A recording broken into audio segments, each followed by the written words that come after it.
Hey guys, welcome back to MMA Library. Today in MMA and UFC news, Xiaonan Yan beat Mackenzie Dern via majority decision in the main event of UFC Vegas 61. Mackenzie Dern recently posted an emotional reaction to her social media following her loss. Here's the clip. I'm gonna be a champion, guys. Okay, maybe not right now, maybe not in 6 months, but I'm gonna be the champion. So I just thank everyone for the support, and I'm gonna get better. And yeah, thanks. Appreciate it. Oh my God, Sally's. I can't. In a recent post, Conor McGregor had this to say about being one of only 2 fighters alongside Jon Jones to have won the Fighter of the Year award twice. The game is still live, make no mistake about it. Dana White reveals why Mark Zuckerberg watched Mackenzie Dern's fight at UFC Vegas 61.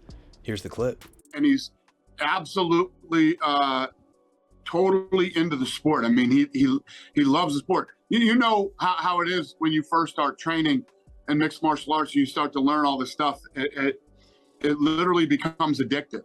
And there's no doubt that's where he's at right now. His wife's favorite fighter is Mackenzie Dern. Interesting. Yeah, he shot me a text and said, let's do dinner. Joe Rogan recently admitted on his show that he used to bet on UFC fights even while he was commentating. Rogan joked that it might not even have been legal, but he disclosed that he would win 84% of the time, even bringing one of his business partners to the show and telling him who to bet on when he would gamble. I used to bet on UFC. Really? Even when I was commentating, I bet on it early on. I'm like, this is probably not legal. One of my business partner, he would come to a lot of the fights and I would give him, he would gamble. So when I stopped gambling, I would just say bet. And we were at like 84% success rate. It was so crazy. On a recent episode of his podcast, Sean O'Malley had this to say about the downfall of Cody Garbandt. It's official.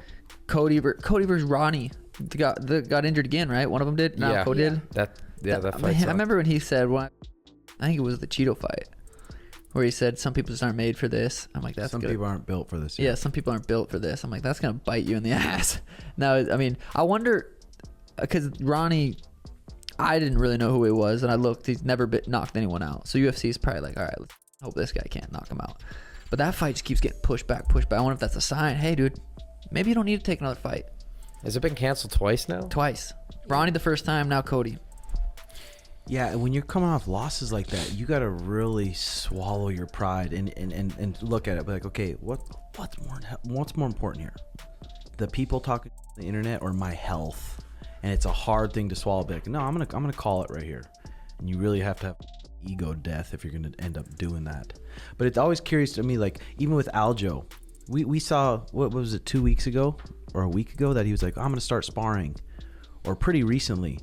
I think 6 weeks out, so a couple weeks ago. Still, for 5 rounds. It's always interesting with the champions. It's like when you're a champion and then you're going to defend and you're going to defend again. It's almost like the champions see what kind of training they can take out and still win. Henry Cejudo recently uploaded a video to his YouTube channel where he discussed 2 potential matchups for Khamzat Chimaev at middleweight. Here's the clip.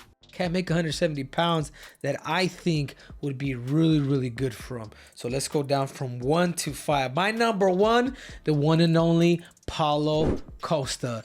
The reason why is these guys already have a storyline from the UFC PI. Almost wanting to fight each other. I mean, there's B-roll there. There is B-roll there. And obviously of Paulo Costa taking the hat, you know, doing what he did with it, rubbed it all over his junk. And I just think the beef there is real. My question is Khamzat Chimaev ready for a big guy and a big middleweight like Paulo Costa? I love that fight. That's number 1. That's the easiest fight to make. Khamzat, don't call out anybody else. But anyway, let's get down to number 2.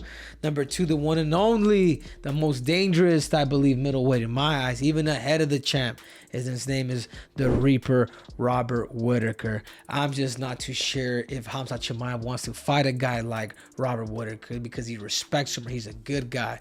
But the simple answer for that is he knows how good Robert Whittaker is.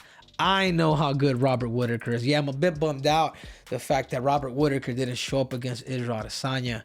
I don't know if there's a lack of confidence in it, but with the rest of the world, Robert Whittaker is just a damn killer. Michael Chandler recently shared some sparring footage to his Instagram account.